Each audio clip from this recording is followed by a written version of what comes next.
Page 6, and Hamaspik Lov Hashem. So we're saying, we're speaking about the two roads, the two paths there are to coming close to Hashem. One is the common, the road of the people. Everyone has to go down this path. And there's the road of the intimate path, the individual, which is stricter, harder, more pious, but it has its value. And here we're going to find a very tragic piece of Rabbi Yonatan Halevy. Rabbi Yonatan Halevy says this person is called a chassid, a righteous person. But I mentioned to you in the past, and I did not mean this in any derogatory fashion, but I mentioned to you in the past, we spoke about the tefillin of Rabbeinu Tam. Do you remember? Where the Shulchan Aruch says you can only wear that tefillin if you are a chassid. If you are a chassid, a pious, humble person. This is the level you would have to reach, according to Shulchan Aruch, in order to be considered a chassid. I mean, it's not a small level to reach, and that's why when we see somebody who's doing things that only chassidim should be doing, chassidim not meaning fuzzy hats, meaning a pious person who's above and beyond the rest of the nation in their spirituality, we always raise our eyebrows. Like, are you sure you're ready for that? Are you doing something? People think that, hey, listen, what's the big deal? So I'll be pious over here, and I'll pick and choose. That's okay when you're following the common path. But when you're stepping out of your league, so to speak, into a more pious path, that piety can actually damage you. It's a damaging thing to do, to step out of your league. It's like going above your pay grade. These are certain things, it's not my interest right now. I have other things to focus on. And here's the tragic piece. The piece is, Rabbi Avraham would elaborate more on this piece, but he says, the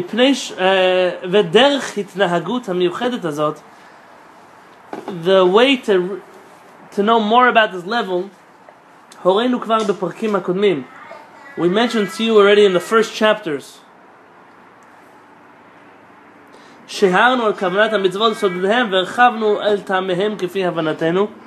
and we've elaborated on the different mitzvot and their reasons and the secrets behind them. In this section,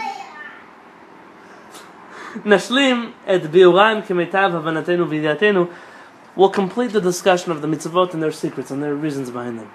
You see here a few tragic things. The first is, what chapter are we in? The first chapter. So which previous chapter is Rabbi Avraham speaking about? The lost chapters. We know that this book was found in pieces. We don't have the whole book. And therefore he's referring to segments of this book that we no longer have. And it's a hard thing. It's a hard thing because we're missing out on the basic stepping stones to understand this piece, but we don't have them. We've lost them.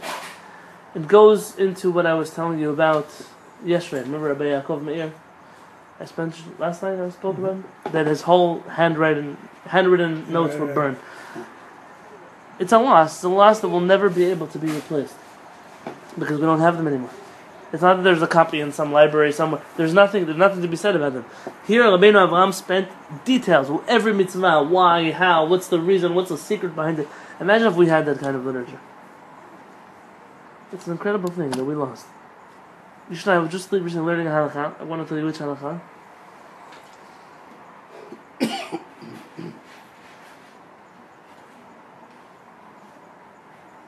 Don't remember. Just now, I was looking at halachot in different sources, and I saw that one of the things that we do in this source is we learn this from Rabbeinu Avraham ben Rambam. But we don't have that writing inside of our book of Rabbeinu Avraham because it's part of the lost chapters. So we say, listen, even though we don't have it to check if that's exactly what he said, but we trust this rabbi that he had the chapters and he knew exactly what was said inside of them. So we said there are two paths. There's the common path, which is very hard to reach, keeping all the mitzvot in the Torah, really understanding Judaism in a deep fashion, not in a simple fashion. And then there's the individual path. It's one step above that. It's the path of the chassidim, which is said is very similar to the path of the prophets, the path of the righteous. We mentioned something last night, that even by understanding the stories about certain sages, and their lives and their wisdom and the way they live their life, we're able to reach certain new understandings of our Judaism, the way we should live our life. It's not written in the Torah like that. I'll never forget, there's a famous picture of one of the giant Musar rabbis, Rabbi Eliyahu Lopian. There's a picture of him feeding the cats milk from a bowl. Like he was bent down feeding cats milk from a bowl. Stray cats from the street.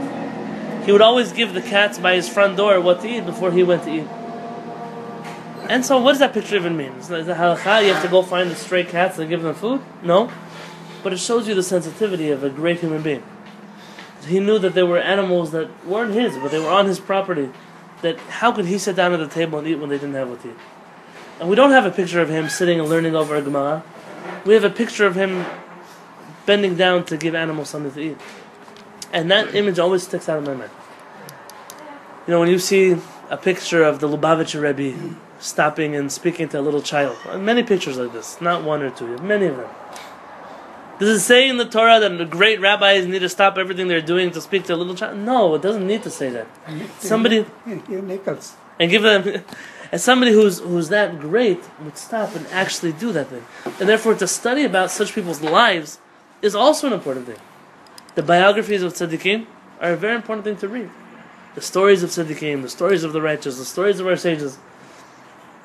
There are many such books. By the way, if you have kids at home, or even for yourself, there's a series that is coming back. It was out of print, so you can find the text for free online.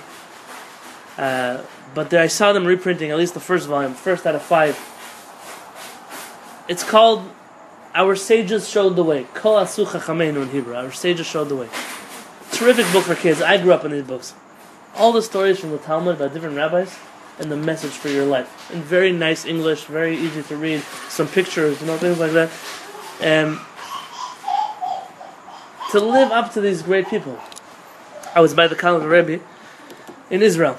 He came to the yeshiva I was teaching at in Israel, and he met with the boys, he sat with them, he spoke to them. And in between these boys came in one Hasidic man and his son. Very religious, he wasn't there to start keeping Shabbat or putting on tefillin, if I could say that. He came in, really... his son was having a bar mitzvah and he wanted to know what kind of book should he learn with his son. Which tractate of the Talmud, which book of Shulchan Aruch, what should he study? And the Rebbe said, you should study with your son stories of the righteous people. The rabbi, the bedtime stories. What do you want me to sit and learn with him? Sit down before his bar mitzvah. I want him to be a strong Jew. The Rebbe said, if you want him to be a real Jew, teach him that there were other real Jews who had lived such special lives. That's what's going to change his life. He said that the little... when you say Dvar Torah on Shabbat, and I see people do this every Shabbat. In my own Shabbat table, people do it. They say, can you say Dvar Torah? They always tell you there was a Rashi somewhere, and the Rambam says this, and that one says that, and I saw a great article, and Rabbi so-and-so says... You think anybody's going to remember what you said? The next morning? No, forget the next morning. After dessert. You think anybody's going to remember what you said? But tell a story... People remember that story for years. It's happened to me. I've said Divrei Torah places. I told the story, and people will meet me 3-4 years later. Oh, that was a great story. I don't even remember the story. But people remember stories. It was an athlete, a little nowheresville outside of Haifa. I hate to call it that because my whole family once started there, but it really is it's a nice, almost a beach town. And Moroccan metropolis. Right. And I used to go there to visit my grandmother. My aunts that should live in Beulah are still there. My uncle. And I was in one of the Bate Knesset, and they asked me to give a speech there. And I got up and I spoke a nice story, Dvar Torah, blah, blah. And it's Israel. People don't give you a round of applause or stand up or, yeah, woohoo, do it again. Right? You don't get any reaction. Okay, can we finish praying now? Yeah, I go. That was the reaction to my speech, and I left remembering maybe I shouldn't have even bothered them with the speech. They asked me, but maybe I should have said no. I don't know. I don't think anybody got anything from it. So fast forward Sunday morning, 6 o'clock in the morning. I'm waiting for my bus, right outside of Dod Esther's house. I'm waiting for my bus to go back to Haifa, so I get a bus back to HaShamayim, so I get a bus back to the old city. And I'm waiting there, and there's a vegetable store right across the street where they sell vegetables. And there's two guys in there, and you know, I could say about Israelis that speaking in their inside voices is not the strong point. And so they weren't speaking in their inside voices. They were speaking, you know, loud. And one guy said, you know, there was some rabbi from America, he came in, and he told us this great story about smoking on Shabbat. And he told the whole story to his friend. And his friend says, yo, I should have been there. And I'm at the bus stop, and you know, that was like a nice way to end my Shabbat. They probably didn't know I was there, and I didn't know I was, but it was somebody remembered the story at least. It's an important thing to do, to tell people stories. Stories. It just changed people's lives. And to stay away from certain kind of stories. When I'm already talking about stories, sometimes you'll read like a biography about a rabbi. Oh, he was born, and he was already meditating in the greatest spheres of Kabbalah. And then he turned 3 years old, and while he was eating his baby food from the Gerber jar, he was saying Mishnayot by heart. And then came time for his bar mitzvah. He already knew the whole Torah backwards and forwards, didn't even have to learn it by a teacher. And then when he was 15, he was already teaching all the other rabbis things they never heard about. You read such books, and they say, with all due respect to Superman, I will never become Superman. Because I, at 3 years old, was saying mumbo jumbo, or whatever it was I was doing, and I was just eating the bananas from the baby jar. I wasn't doing much more than that. And so it already sets me up for failure when I hear stories that are exaggerated. Because I'm never going to be that person. And so to stay away from stories which are obviously not realistic stories. People think they're praising the great rabbis, but they're just making it look impossible to reach those levels. And the second thing are stories with miracles in them. Every once in a while, it's nice to hear a story about the Baal Shem Tov, that he could fly from one side of the world to the other, and he had a nice carriage, and Alexander, his attendant, would turn around, and they would fly from here, and fly to there, and fly all over the world. But what does it actually do for me, as a human being, in 2015, when I hear such a story? What about the stories of the Baal Shem Tov, when he met Jews that opposed him, and the way he spoke to them with Derech Eretz, and the way he still blessed them and welcomed them in? That shows greatness about a person. That shows that even in the face of conflict, he was able to retain his self-dignity, his self-respect. That's the kind of Baal Shem Tov story you want to tell your kids. The fact that Baal Shem Tov said, hocus pocus, and a baby was born, it's a nice story. It makes me believe in my tzaddikim, but what does it do for me? You have to remember certain stories, to keep the stories that are real. You know, sometimes there are people who speak, Avraham Avinu, you know, he was so holy that you can't even understand him. It's true, Avraham Avinu was so holy that we can't even understand him. But some things we can understand. If I don't speak about Avraham Avinu like a human being, then nobody will ever become Avraham Avinu. Because he will then become impossible to reach that level. So learn about the tzaddikim. Learn about Rabbi Shimon Bar Yochai. Learn about Rabbi Meir Baal HaNes. Learn about the Lubavitcher Rebbe. Learn about the life of Rabbi Moshe Feinstein. Learn about the life of Chacham Ovadia. You'll see that from nothing you can become a someone. Learn about Rabbi Mordechai Eliyahu. Rabbi Mordechai Eliyahu grew up with siblings. He was an orphan. He didn't have a penny to his name. Became the chief rabbi of Israel. He was 10 years old. He was working in the streets collecting money for his mother. And later in his life, he was so wealthy, he was able to give money to other people for tzedakah. Tell people those stories. Because those stories are what's going to change another person's life. Somebody told me a story about Rabbi Mordechai Eliyahu. If you don't know his stories, by the way, you should make a point to learn them. They're available all over the internet. Rabbi Mordechai Eliyahu was one of the greatest Sephardic rabbis of the last generation. Someone told me, sir, Rabbi Mordechai Eliyahu, he went there, they gave him a blessing, and he had a baby. Obviously not him, his wife, but they had a baby, and so many years, didn't have a child. Beautiful story. It shows you the power of a tzaddik. Tzaddik goes there. A tzaddik decrees, and HaKadosh Baruch Hu mekayem. And HaKadosh Baruch Hu fulfills that decree. But I said, let me tell you a story about Rabbi Mordechai Eliyahu. I said, there was once a story about Purim. People came to Rabbi Mordechai Eliyahu's house to find him. He made a big feast for everybody to come to his house on Purim. And they went to go look for him, and they couldn't find him in the house. He was at the table, and he disappeared. They're looking, they find him on the floor in the kitchen, sitting down on the floor, with the little boy, maybe 5 or 6 years old. The little boy came to visit the rabbi with his father, and his sword, his little styrofoam sword, broke into two. And he started crying because his costume was ruined, because he didn't have a sword, he couldn't be, Achashverosh or whoever he was dressed up like.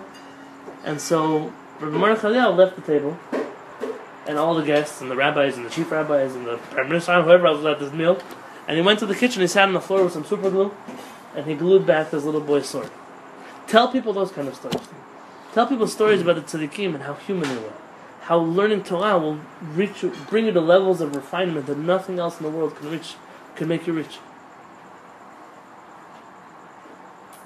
And so it's a tragedy that we've lost parts of Rabbeinu Abraham's book. But just the parts that we do have are enough to illuminate our path, to understand that there's a whole other world. And if we want to reach the level of a chassid, go for it. But remember to never jump levels. You have to take a ladder slowly. A ladder, every step. You can't make it to the top of the ladder until you've gone up all the different steps in the ladder. And there's nothing embarrassing about taking all those steps. Everybody in the world has taken those steps to reach the highest place. In certain Jewish circles, everyone wants to be like the Rebbe, they want to be like the Rosh Hashiva, they want to be like the Rabbi, they want to be like the Tzaddik, they want to be whatever leader is of that community, the Chacham Bashi, whatever it is. And what they don't realize is that same chief rabbi, before he became the chief rabbi, had to just be a normal rabbi. And before he became a normal rabbi, he had to be a rabbinical student. Before he became a rabbinical student, he just had to be a Jew, a normal Jew. And before that, he had to be born. There were steps. You can't jump to that level until you first take the steps. And nobody's going to hold it against you if you don't become the chief rabbi of the universe. That's not everyone's mission in life. So some people think, oh, I want to be like the Baba Sali. Well, to be like the Baba Sali, there are a lot of things in your life you have to change first. And you don't have any requirement to be the Baba Sali. You have a requirement to be yourself and to do the things that you need to do. And that's what I mean when I say Judaism is not a democracy. Not everyone chooses where they want to go. You don't choose, hey, I want to be like him, so that's what I'm going to do. You can. It could be you'll reach that goal. And it could be that you will never reach it and it will just frustrate you for eternity that you have not reached the goal because you were never meant to go there. Very often people are on some kind of spiritual journey and they're trying to go somewhere and they never make it there. And it frustrates them to no end. But they didn't stop to realize maybe it's not the journey I'm supposed to take. Maybe it's not the road I'm supposed to travel on. It doesn't mean anything bad about me. Rabbi Aaron always says, there was once a toaster. A toaster had a midlife crisis.